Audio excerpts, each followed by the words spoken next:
الشيطان الرجيم بسم الله الرحمن الرحيم إذا جاء نصر الله والفتح ورأيت الناس يدخلون في دين الله أفواجا فسبح بحمد ربك واستغفره إنه كان توابا صدق الله العظيم. الحمد للہ رب العالمین والصلاة والسلام علی رسول الامین. قابل احترام بزرگوں اور نوجوان ساتھیوں، السلام علیکم ورحمۃ اللہ وبرکاتہ. آج تاریخ اسلام لیکچر سیریز کے سلسلے میں جو عنوان دیا گیا ہے وہ ہے عالم انسانیت کے نام درس کربلا. ہم سب اس بات سے بخوبی واقف ہیں کہ محرم کی 10 تاریخ کو تاریخ کا ایک اہم ترین واقعہ رونما ہوا، اور اس واقعے نے نہ صرف مسلمانوں کے لیے بلکہ ساری انسانیت کے لیے مختلف قسم کے پیغامات اپنے اندر رکھے ہیں. چند ایک باتوں کی طرف میں آج کی اس محفل میں اشارہ کرنا چاہتا ہوں. سب سے پہلی بات تو یہ ہے کہ پوری انسانی تاریخ کے اندر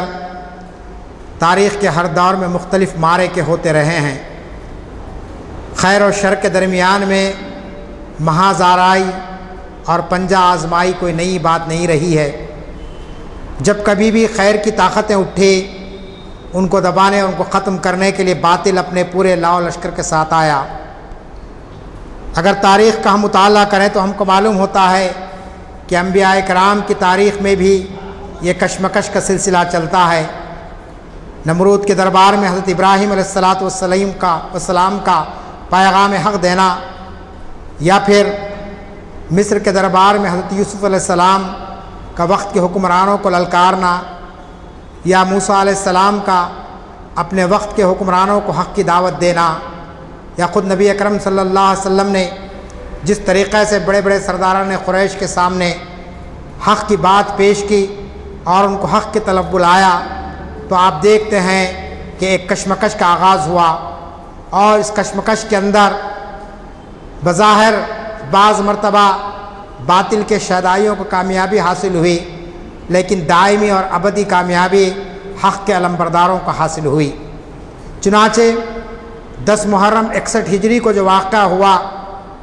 جسے تاریخ میں ہم واقعہ کربلا کے نام سے جانتے ہیں، اس واقعے کے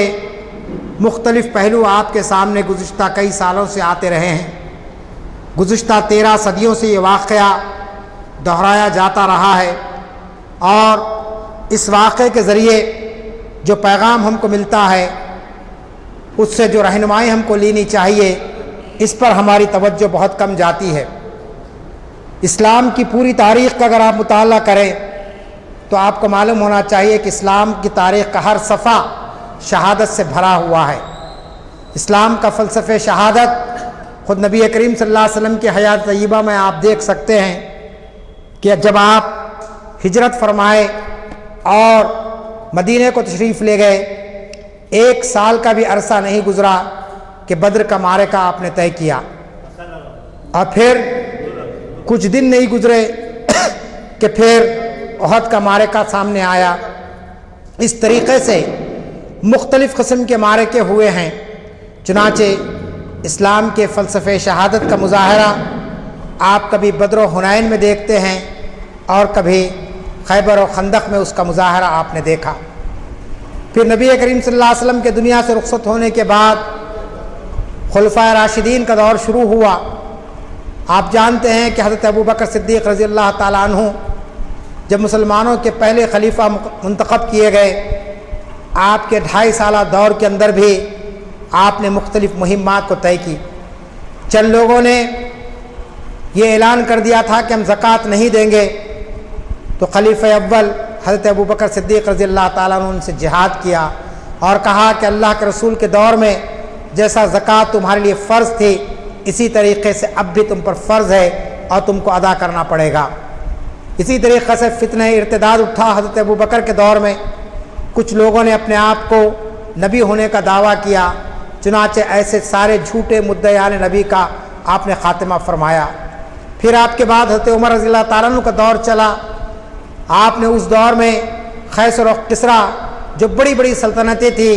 ان کو آپ نے زیر نگوں کیا اور وہاں پر اسلام کا پرچم لہرایا۔ 10 لاکھ مربع میل پر حضرت عمر رضی اللہ تعالیٰ عنہ نے اسلام کے خلافت کے نظام کو قائم فرمایا۔ پھر اس کے بعد حضرت عثمان غنی کا دور شروع ہوا رضی اللہ تعالیٰ عنہ۔ آپ نے بے شمار قربانیوں کے ذریعے اسلام کی حفاظت فرمائی، بلکہ آپ نے اپنی جان بھی قربان کر دی اسلام کی سربلندی کے لیے اور اسلام کی حفاظت کے لیے۔ پھر حضرت علی رضی اللہ تعالیٰ عنہ کا دور، آپ کی بھی شہادت ہوئی محض اسلام کی تبلیغ اور اسلام کی اشاعت کرنے میں، اور اس طریقے سے یہ دور چلتے چلتے سن 60 ہجری میں آپ دیکھتے ہیں کہ جب یزید کو خلافت کے منصب پر فائز کیا گیا تو لوگوں نے محسوس کیا، جو دین کی صحیح روح کو جانتے تھے، جو سمجھتے تھے، کہ انہوں نے دیکھا کہ یزید کے اقدامات اسلام کے تابع نہیں ہیں، اس کے اقدامات اسلامی شریعت سے ٹکراتے ہیں۔ چنانچہ آپ جانتے ہیں کہ اس وقت نواز رسول حضرت امام حسین رضی اللہ تعالیٰ عنہ نے وہ انقلابی کردار ادا کیا کہ ایک مورخ لکھتا ہے کہ اگر امام حسین کربلا کے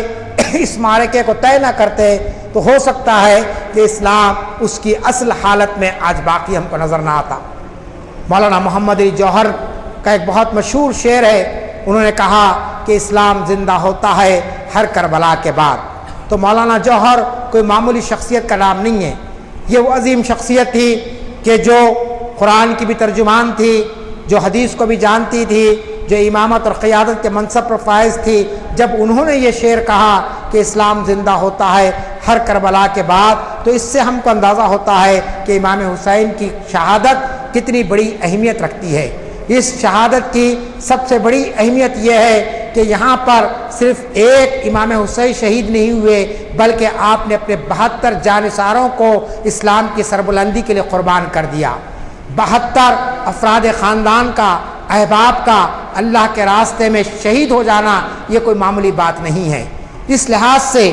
ہم کو یہ دیکھنا چاہیے کہ آخر امام حسین نے یہ مرحلہ طے کیوں کیا۔ اس کے لیے ہمارے بزرگوں نے، مجددین اسلام نے جو واقعات بیان کیے ہیں ان کا نچوڑ میں آپ کے سامنے رکھتا ہوں۔ میں اپنی طرف سے کوئی بات آپ کے سامنے نہیں رکھ رہا ہوں کہ جو کچھ ہم نے مطالعہ کیا اس واقع کربلا کے تعلق سے، امام حسین کی شہادت کے تعلق سے، یا اسلام کے فلسفہ شہادت کے تعلق سے، وہی باتیں یہاں پر پیش کی جاتی ہے۔ یہاں کوئی ایسی بات نہیں پیش کی جاتی ہے جو اختلافی نوعیت کی ہے، یا جو مستند بات نہیں ہے، یا کوئی ایسی بات نہیں کہ جو چلتے چلتے بیان کر دی گئی ہے، بلکہ مستند حوالوں کے ذریعے ہمارے اکابرین نے، ہمارے اہل قلم نے، ہمارے علماء نے جو باتیں ان واقعات کے تعلق سے بیان کی ہے وہ میں آپ کے سامنے رکھنا چاہتا ہوں۔ سب سے پہلی بات تو یہ ہے کہ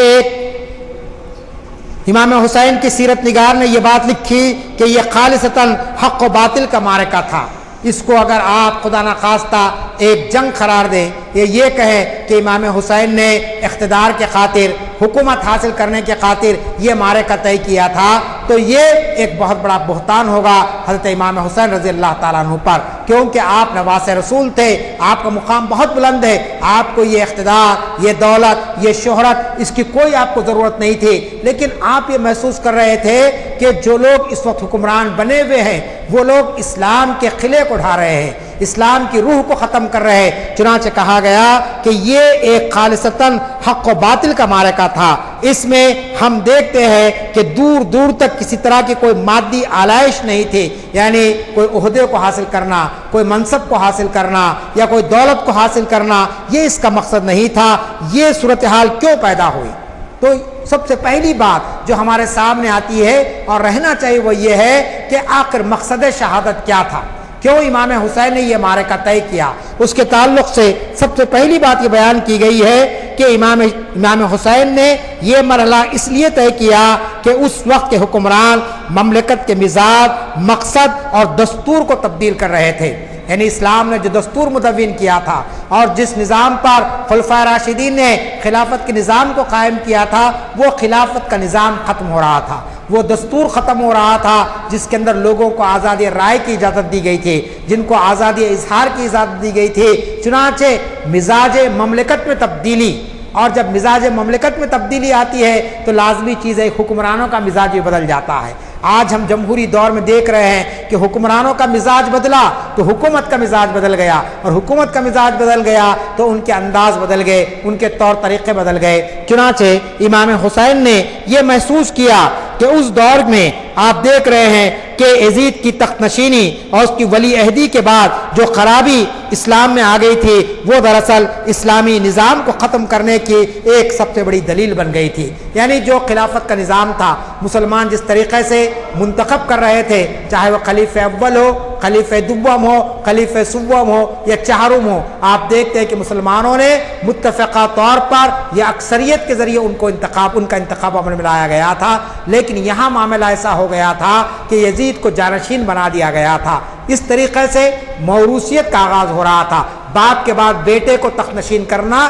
یہ اسلام کا مزاج نہیں ہے۔ اسلام اس بات کی اجازت نہیں دیتا کہ باپ اگر حاکم ہے تو بیٹا بھی حاکم ہونا ضروری ہے، بلکہ جو قابل ہوگا، جو متقی ہوگا، جو عدل و انصاف کے پیمانے پر پورا اترے گا، اسے ہی حکومت کرنے کا اختیار حاصل ہوگا۔ چنانچہ سب سے بڑی جو تبدیلی امام حسین محسوس کر رہے تھے وہ جانشینی کی تھی، یعنی باپ کے بعد بیٹے کو حکمران بنانا، جو اسلام کے مزاج کے خلاف تھا، اور اس کے نتیجے میں انسانی بادشاہت کا آغاز، خلیفہ کی جگہ بادشاہت کا لقب اختیار کیا جا رہا تھا، اور اس کے احکام کو اس طریقے سے نافذ کیا جا رہا تھا کہ اگر کوئی اس کے احکام کو نہ مانے گا تو لازمی چیز ہے کہ اس کو اس مملکت میں رہنے کا اختیار نہیں ہوگا۔ تیسری سب سے بڑی جو خرابی امام حسین نے اس دور میں محسوس کی تھی وہ یہ تھی کہ امر بالمعروف و نہی عن المنکر کا خاتمہ، یعنی نیکی کی تبلیغ کرنا، نیکی کی طرف لوگوں کو بلایا، خیر کی طرف لوگوں کو بلانا،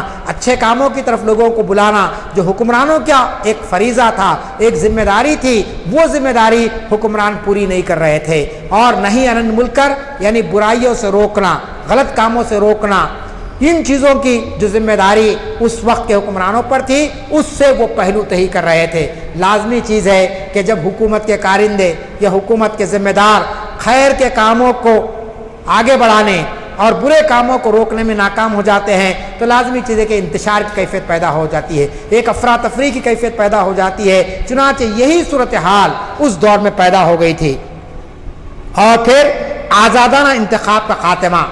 کہ جیسا کہ میں نے کہا کہ نبی کریم صلی اللہ علیہ وسلم کے بعد تمام مسلمانوں نے حضرت ابو بکر رضی اللہ تعالیٰ عنہ کو اپنا انتخاب، اپنا خلیفہ مقرر کیا، آزادی کے ساتھ، کوئی جبر نہیں، کسی پر کوئی زبردستی نہیں، ہر ایک نے اپنی مرضی سے اور اپنے طور پر فیصلہ کر کے انہوں نے جو ہے نا پہلے خلیفہ کا انتخاب کیا۔ لیکن یزید کا جو خلافت کا معاملہ ہوا، آپ دیکھتے ہیں اس میں کوئی رائے نہیں لی گئی، کوئی آزادانہ انتخاب نہیں کیا گیا، بلکہ چند لوگ بیٹھے اور انہوں نے اس کا اعلان کر دیا، جس کے نتیجے میں ہوا کیا، اظہار رائے کی آزادی ختم ہو گئی۔ لوگوں کو اپنے طور پر کوئی بات کہنا، سچ بات بیان کرنا، حق بات بیان کرنا، اس تعلق سے لوگ کشمکش کا شکار ہو گئے۔ آپ خلفائے راشدین کے دور میں دیکھتے ہیں ہر عام آدمی کو بھی آزادی رائے کی اجازت تھی، وہ اپنی رائے کا پوری آزادی کے ساتھ اظہار کر سکتا تھا بغیر کسی ڈر اور خوف کے۔ خلفاء یعنی کوئی خلیفہ وقت بھی اگر غلطی کرتا ہے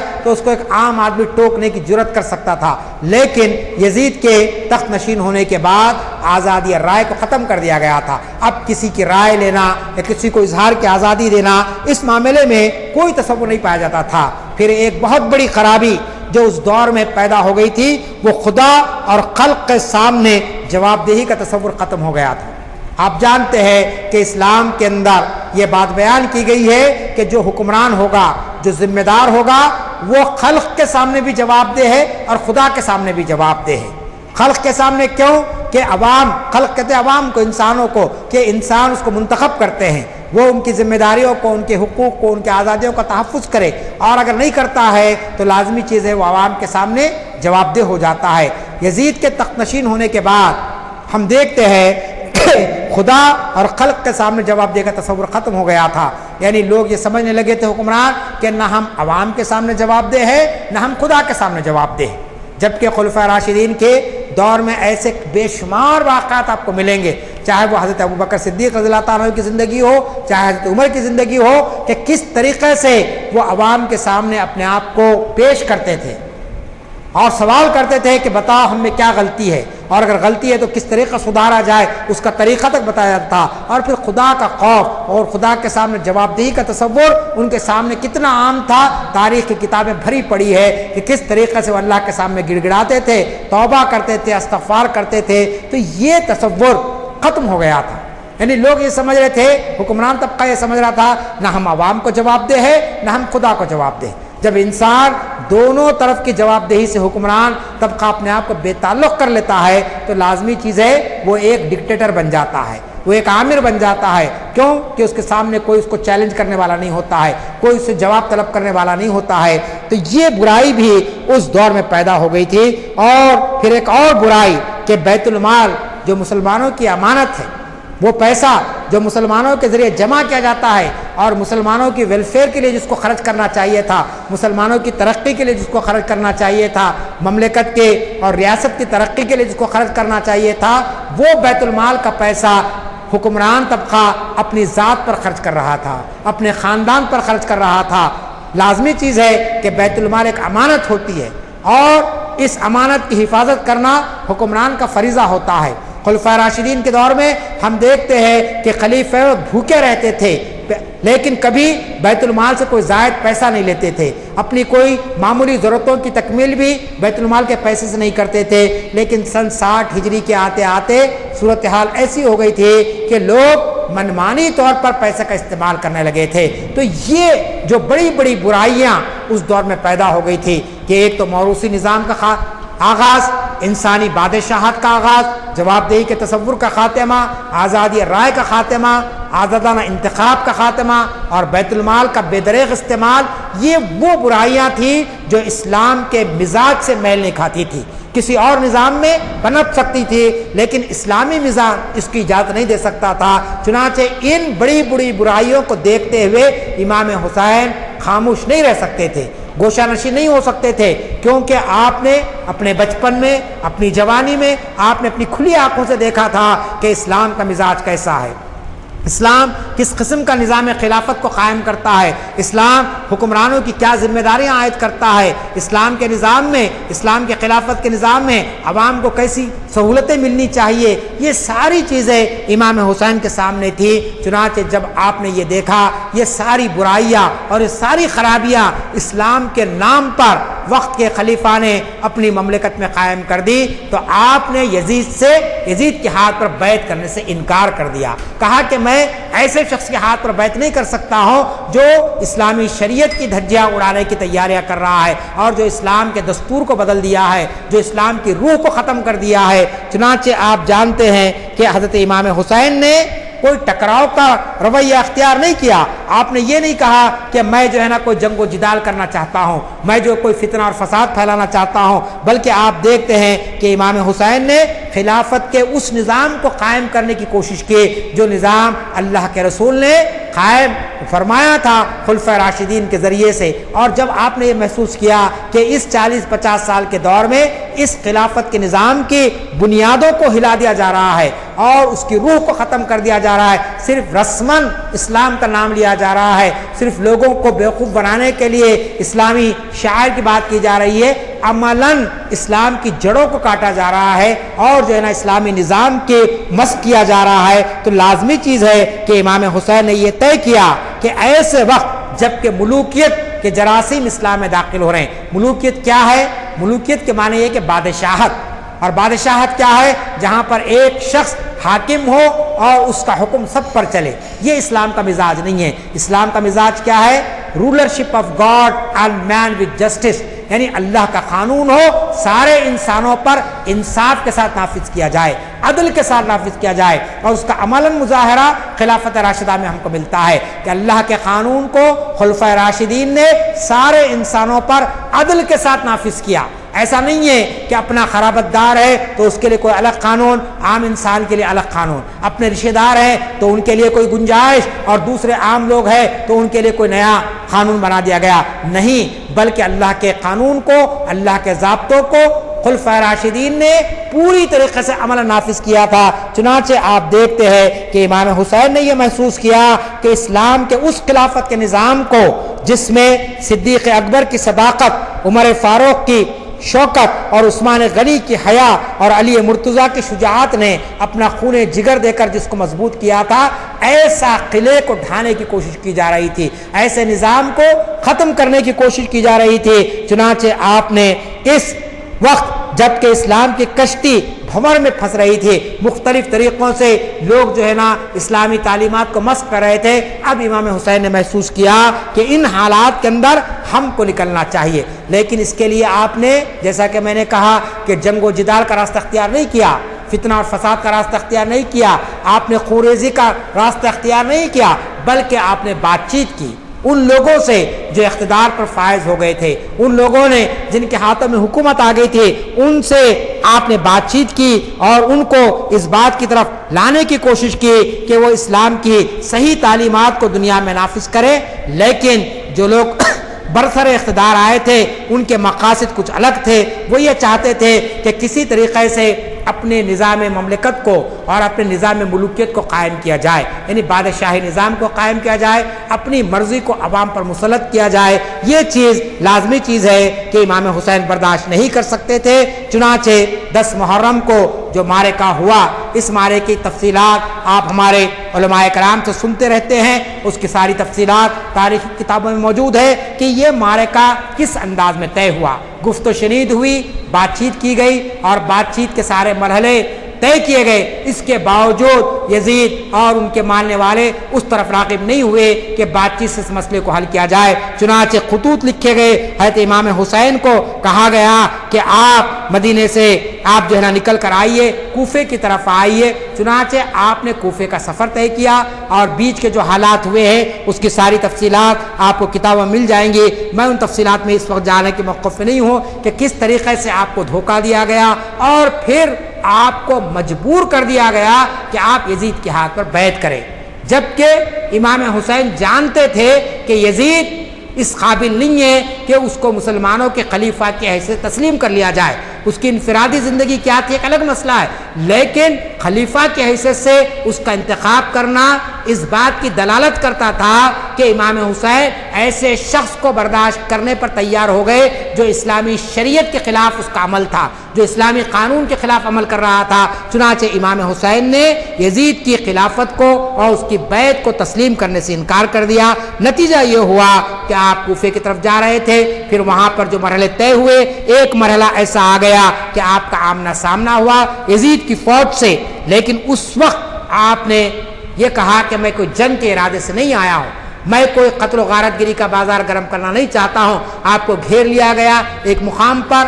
اور اس وہاں پر جو بات آپ نے کی اس میں 3 باتیں بڑی اہم تھی۔ آپ نے یزیدی فوج سے کہا کہ مجھے واپس جانے دو، یعنی میں مکے سے نکل کر مدینہ آیا اور مدینے سے میں کوفہ کو آیا اور ان لوگوں نے مجھے دھوکہ دیا ہے، میرا ارادہ کوئی جنگ و جدال کرنا نہیں ہے، میں کوئی مقابلے بازی کرنے کے لیے نہیں آیا ہوں، لہٰذا مجھے واپس جانے دیا جائے۔ آپ جانتے ہیں کہ اگر یزیدی فوج حق پر تھی تو اس شرط کو منظور کر لینا چاہیے تھا، امام حسین کو اپنے وطن کو واپس جانے کی اجازت دینی چاہیے تھی، لیکن اجازت نہیں دی گئی۔ پھر آپ نے دوسری بات کہی کہ کسی سرحد کی طرف نکل جانے دو مجھے، کہ میں اسلامی یعنی یہ جو تمہاری سلطنت ہے اس سے ہٹ کر میں چلا جاؤں گا اور وہاں جا کر اسلام کی تبلیغ کروں گا۔ اس شرط کو بھی لوگوں نے قبول نہیں کیا۔ پھر تیسری شرط آپ نے یہ رکھی کہ مجھے یزید کے پاس لے چلو تاکہ میں اس سے بات چیت کر کے مسئلے کا حل نکال سکوں، لیکن اس چیز کو بھی یزیدی فوج نے قبول نہیں کیا۔ یہ تینوں شرائط آپ جانتے ہیں کہ ایسے شرائط تھے کہ جس کو مانا جا سکتا تھا، جس کو تسلیم کیا جا سکتا تھا، لیکن یزیدی فوج نے اس کو قبول نہیں کیا۔ تو مانے یہ ہوئے کہ یزیدی فوج جنگ و جدال چاہتی تھی، یزیدی فوج چاہتی تھی کہ امام حسین سے زور زبردستی کر کے یزید کے معاملے میں بیعت کرا لی جائے اور یزید کو ایک خلیفہ کی حیثیت سے تسلیم کر لیا جائے، اور امام حسین اس چیز پر کسی صورت میں رضامند نہیں ہو سکتے تھے، کیونکہ یزید کا انتخاب آزادانہ انداز میں نہیں ہوا تھا. اسلامی تاریخ کے یعنی جو اصول بیان کیے گئے تھے ان اصولوں کی بنیاد پر نہیں ہوا تھا. چنانچہ یہ معرکہ طے ہوا اور اس معرکے کے اندر ہم جانتے ہیں کہ بظاہر یزیدی فوج کو کامیابی ہوئی اور امام حسین شہید ہوئے. آپ کے 72 جانثاروں کو شہید کر دیا گیا. لیکن آپ جانتے ہیں 13 صدیاں گزر گئی. 13 صدیاں گزرنے کے باوجود امام حسین کی شہادت لوگوں کو اچھی طریقے سے یاد ہے. اس کو ہر سال یاد کیا جاتا ہے اور یہ بتایا جاتا ہے کہ امام حسین نے جس مقصد عظیم کے لیے شہادت دی وہ بہت ہی اعلیٰ ترین منصب تھا. جس طرف آپ نے لوگوں کی رہنمائی کی وہ راستہ بہت ہی اعلیٰ اور عرفہ راستہ تھا. چنانچہ ایک مورخ یہ لکھتا ہے کہ امام حسین نے جو شہادت دی وہ دراصل آپ کے اعلیٰ نسب العین کی طرف نشاندہی کرتا ہے. وہ اعلیٰ نسب العین کیا تھا؟ وہ گول کیا تھا آپ کا؟ وہ مقصد کیا تھا؟ وہ مقصد یہ تھا کہ اسلام کو اس کی اصل حالت میں باقی رکھنا. اسلام جس حالت میں اللہ کے رسول نے اسلام کو جس حالت میں چھوڑا تھا اور خلفائے راشدین نے جس حالت میں چھوڑا تھا اس حالت میں اسلام کو واپس لانا یہ مقصد شہادت تھا امام حسین کا. امام حسین کسی اور مقصد کے لیے شہید نہیں ہوئے. صرف اس لیے آپ نے اس منزل کو طے کیا کہ اس وقت کی طاقتیں اسلام کی اس روح کو ختم کر رہی تھی جو روح اللہ کے رسول نے اور خلفائے راشدین نے اسلام میں پیدا کی تھی. اور وہ روح کیا ہے؟ وہ روح تھی احترام آدمیت، وہ روح تھی وحدت الہ، وہ روح تھی عدل و انصاف کا نظام قائم کرنا، وہ روح تھی مظلوموں کی حمایت کرنا، وہ روح تھی آپ کے ظالموں سے پنجہ آزمائی کرنا. وہ اسلام کی روح کیا تھی؟ دنیا میں امن کو قائم کرنا. وہ اسلام کی روح کیا تھی؟ مظلوموں کے حقوق کی حفاظت کرنا. وہ اسلامی روح کیا تھی؟ کہ برائیوں کا خاتمہ کرنا اور پورے معاشرے میں خیر کو پھیلانا. جب آپ نے دیکھا کہ خیر کے راستے بند ہو گئے اور برائیاں پنپ رہی ہے اور مظلوموں کا کوئی ساتھ دینے کے لیے تیار نہیں ہے، ظالم اپنے اقتدار کی بنیاد پر لوگوں کو پر ظلم کر رہے تھے، تو اس طریقے سے نسب العین اہمیت رکھتا ہے کسی بھی کام کے لیے. دنیا میں لوگ مرتے ہیں. ہمارے ملک کی آزادی کے لیے کئی لوگ آپ جانوں کی قربانی دے چکے. ابھی آپ پڑھ رہے ہیں کہ فلاں ملک سے لڑائی کے لیے ہمارے ہندوستان کے فوجیوں نے اپنی جانوں کا نذرانہ پیش کیا. یہ سب اپنی جگہ پر اہمیت رکھتے ہیں، لیکن جس کا جتنا نسب العین اعلیٰ ہوتا ہے اس کی شہادت اتنی زیادہ یادگار ہو جاتی ہے. آپ جانتے ہیں امام حسین کی شہادت کے بعد سے اب تک روئے زمین پر کتنے ہی انسان شہید ہوئے، لیکن ہر شہید کی شہادت کو بیان نہیں کیا جاتا ہے. ہر شہادت کے واقعے کو دنیا یاد نہیں کرتی ہے. کیوں یاد نہیں کرتی ہے؟ اس لیے یاد نہیں کرتی ہے کسی نے وطن کے لیے قربانی دے دی، کسی نے اپنے حسب و نسب کے لیے شہادت کا درجہ اپنے آپ کو شہید کر لیا، کسی نے اقتدار کے خاطر اپنی جان کا نذرانہ پیش کر دیا. لیکن امام حسین نے دین کی سربلندی کے لیے شہادت دی. اور وہ دین کون سا دین؟ جو سارے باطل طاقتوں کی نفی کر کے ایک خدا کی طرف انسانوں کو لاتا ہے. تو یہ سب سے بڑی چیز ہے کہ ہم کو مقصد شہادت سامنے رکھنی چاہیے. ہم 10 محرم کے بہت سے جلسے سنتے ہیں، امام حسین کے بہت سے مناقب بیان کیے جاتے ہیں اور بہت سے ان کے جو ہے نا شہادت کے واقعات بیان کیے جاتے ہیں، لیکن شہادت کا جو اصل مقصد ہے، شہادت کا جو اصل پیغام ہے، وہ پیغام یہ تھا کہ آپ نے یہ جو شہادت دی کوئی معمولی چیز کے لیے نہیں دی. جیسا کہ میں نے کہا کہ یہ مرحلہ کوئی حصول اقتدار کے لیے نہیں تھا، حکومت کو حاصل کرنے کے لیے نہیں تھا،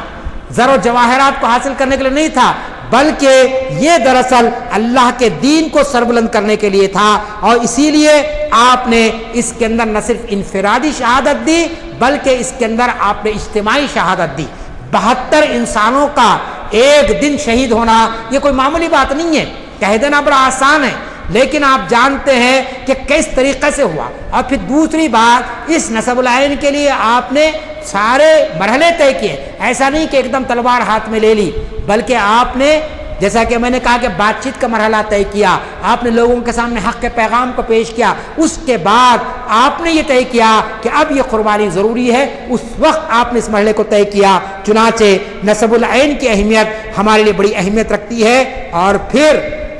اس شہادت نے انسانیت کو جو پیغام دیا، جو درس کربلا ہم کو ملتا ہے، وہ کیا ملتا ہے کہ جس انسان کا نسب العین اعلیٰ ہوتا ہے، جس انسان کا گول آف لائف بہت بلند ہوتا ہے، اس کے سامنے اکثریت اور اقلیت یا مادی وسائل اور مادی سہولتیں کوئی معنی نہیں رکھتی ہیں۔ آپ جانتے ہیں یزید کی فوج میں جنگی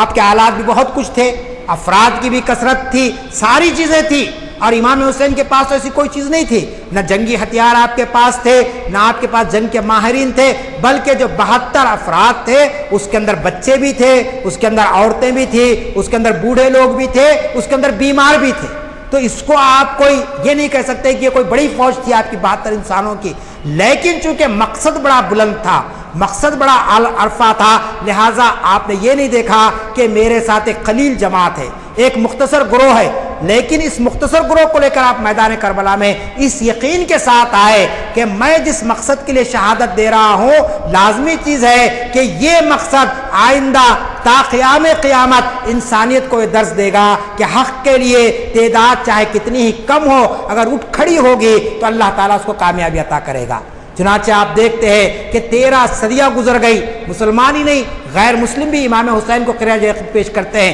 ہندوستان ہی نہیں بلکہ دنیا کے کونے کونے میں امام حسین کا ذکر کیا جاتا ہے۔ تو یہ ساری چیزیں بات کی طرف اشارہ کرتی ہے، وہ اس بات کی طرف اشارہ کرتی ہے کہ امام حسین کی شہادت کوئی حادثہ اتفاقی نہیں تھا، کوئی ایسی چیز نہیں تھی کہ چلتے چلتے ہو گئی، بلکہ ایک اعلیٰ ترین مقصد کو سامنے رکھ کر امام حسین نے یہ قربانی دی، اور اس کے لیے آپ نے اس عزم اور اس ارادے کو اور اس حوصلے کو دنیا کے سامنے لایا کہ اگر انسان کے پاس روحانی طاقت ہوگی تو پھر دنیا کی عارضی طاقتیں اس کے سامنے کوئی معنی نہیں رکھتی ہے۔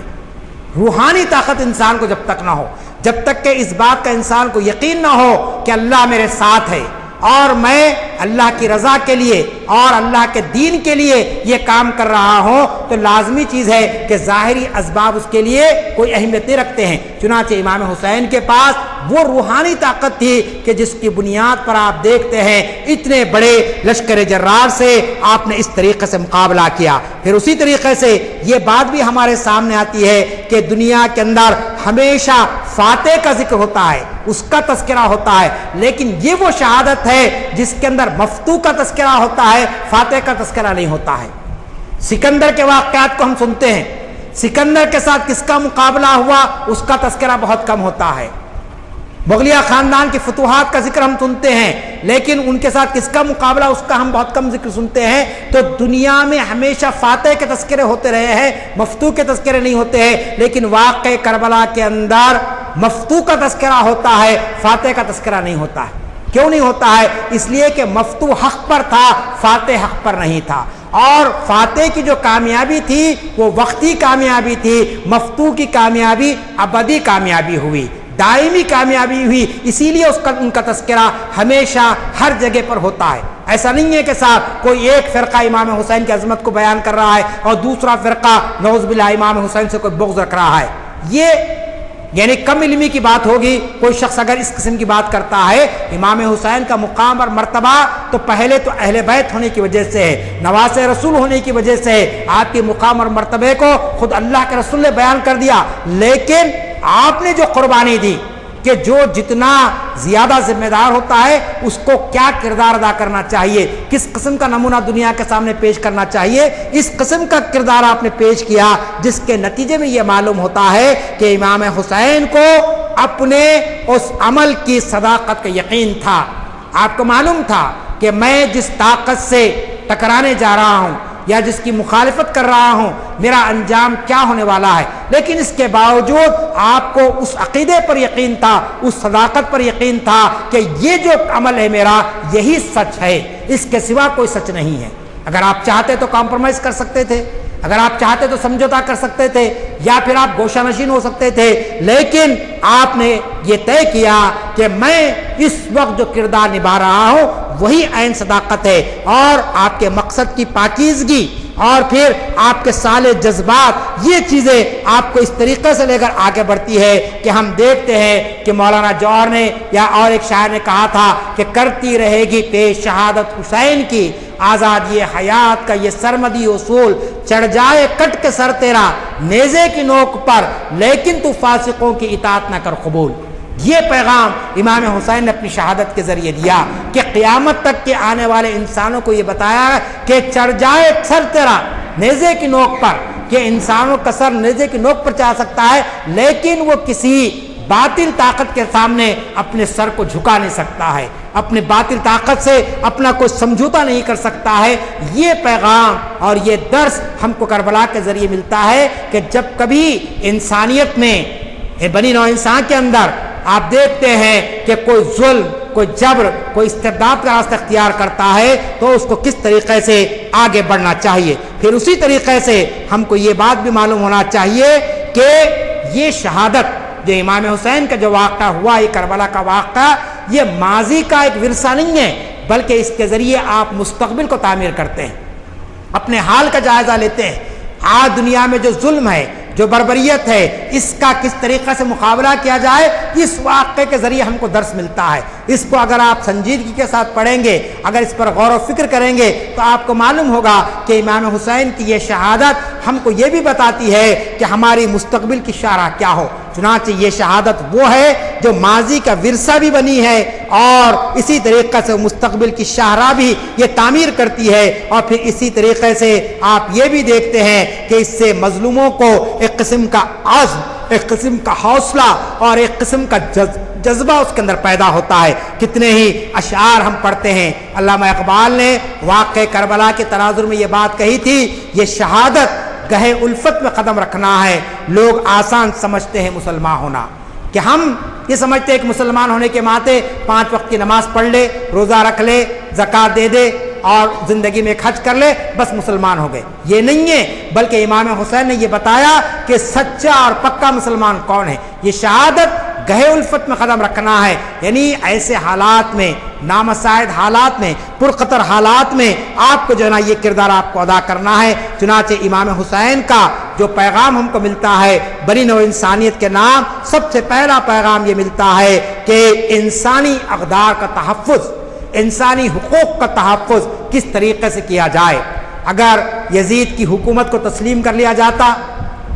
اور اس کے احکام کو مان لیا جاتا تو لازمی چیز ہے کہ ہم دیکھتے ہیں کہ انسانی اقدار کا تحفظ ناممکن تھا، لوگوں کے حقوق، ان کی آزادی کا تحفظ نہیں کیا جا سکتا تھا۔ چنانچہ امام حسین نے ایک صالح معاشرے کے قیام کے لیے، ایک پرامن معاشرے کے قیام کے لیے آپ نے یہ معرکے کو طے کیا۔ پھر دوسرا جو سبق ہم کو اس میں ملتا ہے وہ یہ کہ انسان کے ہاتھوں انسان کی کوئی محکومی نہیں ہے، کوئی انسان کسی انسان کا غلام نہیں ہے، کوئی انسان کسی انسان کے حکم کے تابع نہیں ہے۔ امام حسین نے یہ پیغام دیا، اگر آپ بیعت کر لیتے یزید کے ہاتھ پر تو دنیا یہ کہتی کہ کسی انسان کی محکومے کو قبول کر لینا، اس کی اطاعت کر لینا کا درس ہم کو امام نے دیا ہے، لہٰذا ہم بھی باطل سے سمجھوتا کر لے، ہم بھی باطل سے جو ہے نا کسی قسم کا معاملہ طے کر لے، یہ چیز بھی ہم کو نہیں ملتی ہے۔ پھر تیسری چیز جو ہم کو ملتی ہے امام حسین کے اس فلسفے شہادت سے وہ یہ ہے کہ ظلم کے خلاف میں ڈٹ جانے کا جذبہ،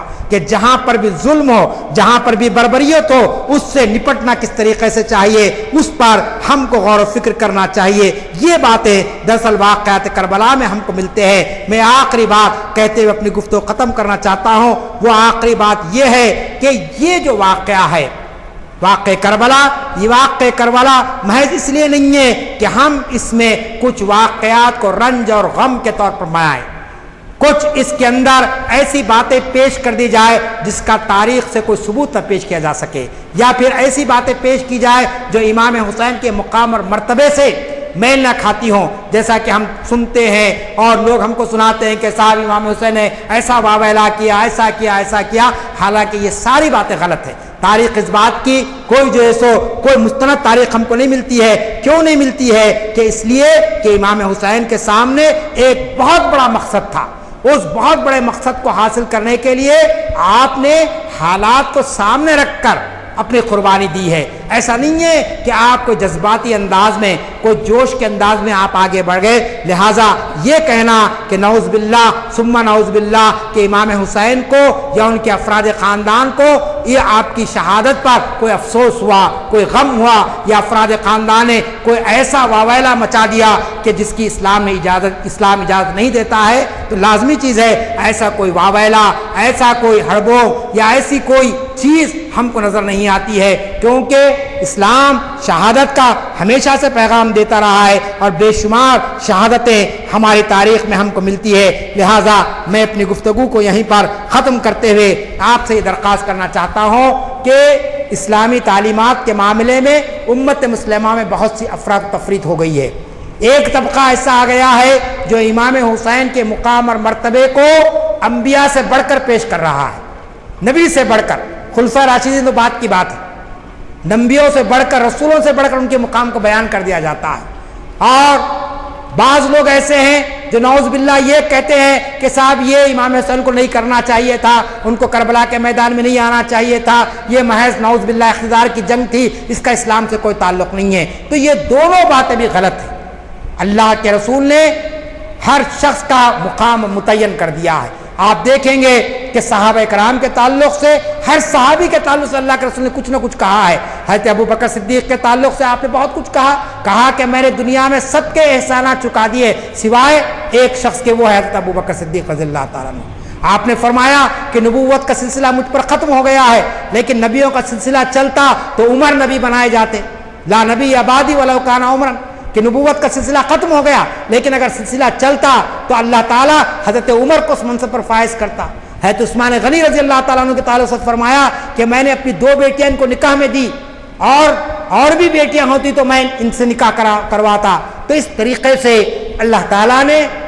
ہر صحابی رسول کے مقام کو متعین کر دیا ہے۔ ہم کسی کے مقام کو اور ان کے مرتبے کے تعلق سے اگر بدگمانی کرتے ہیں، غلط سوچتے ہیں، تو دنیا میں بھی ہم نقصان اٹھائیں گے، آخرت میں تو بہت بڑا اس کا نقصان ہمارا منتظر رہے گا۔ لہٰذا اہل بیت کا مقام اپنی جگہ پر ہے، صحابہ کرام کا مقام اپنی جگہ پر ہے، خلفائے راشدین کا مقام اپنی جگہ پر ہے، لیکن امام حسین کی شہادت اس لیے اہمیت رکھتی ہے ہمارے پاس، یہ بڑی شہادت عظمیٰ ہے، اس کے اندر معصوم بچے بھی شہید ہوئے۔ آپ دیکھتے ہیں حضرت علی اکبر جن کی عمر 6 مہینے کی تھی، ایسے شیرخوار بچے کو بھی امام حسین نے اللہ کے راستے میں قربان کر دیا۔ حضرت علی اکبر جو 25 سے 26 سال کے نوجوان تھے، ان کی شہادت بھی کربلا کے میدان میں 10 محرم کو ہوئی۔ تو یہ شہادتیں دراصل ہمارے لیے ایک پیغام بنتی ہے کہ ہم دین پر جب بھی کوئی مصیبت آئے، جب بھی اسلام کے تعلق سے کوئی حملہ ہو، تو امت مسلمہ کو ایک سچے مسلمان ہونے کے ناطے ان کو کیسا کردار ادا کرنا چاہیے۔ آج ہم جس معاشرے میں ہیں، جن حالات میں ہیں، آپ باشعور طبقے سے تعلق رکھتے ہیں، آپ اخبارات پڑھ رہے ہیں، آپ ٹی وی دیکھ رہے ہیں کہ کس طریقے سے ہماری یہاں کی حکومت ہماری شریعت میں مداخلت کرنے کی کوشش کر رہی ہے، عدالتوں کا سہارا لے کر شریعت اسلامی کو مسخ کرنے کی کوشش کی جا رہی ہے، یکساں سول کوڈ کو نافذ کرنے کی بات کی جا رہی ہے، شریعت میں مداخلت کی باتیں کی جا رہی ہے۔ ان سارے حالات کے اندر لازمی چیز ہے امام حسین کی شہادت ہمارے لیے بہت بڑا سبق دیتی ہے ہم کو کہ ہم کو ایسے موقع پر کیا کردار ادا کرنا چاہیے۔ اللہ تعالیٰ سے دعا ہے اللہ تعالیٰ مجھے اور آپ کو واقع کربلا کو صحیح انداز میں سمجھنے کی توفیق عطا فرمائے، امام حسین کی شہادت سے ہم کو صحیح درس لینے کی توفیق عطا فرمائے، اور اس شہادت کے ذریعے سے امام حسین نے جس مقصد کو حاصل کرنے کی کوشش کی، جس دین کے غلبے کے لیے اور جس دین کی اقامت کے لیے آپ نے کوشش کی، اللہ تعالیٰ ہم کو بھی اس بات کی توفیق بخشے کہ ہم دین اسلام کے غلبے کے لیے، اس کی اشاعت کے لیے اور اس کو دنیا میں نافذ و جاری کرنے کے لیے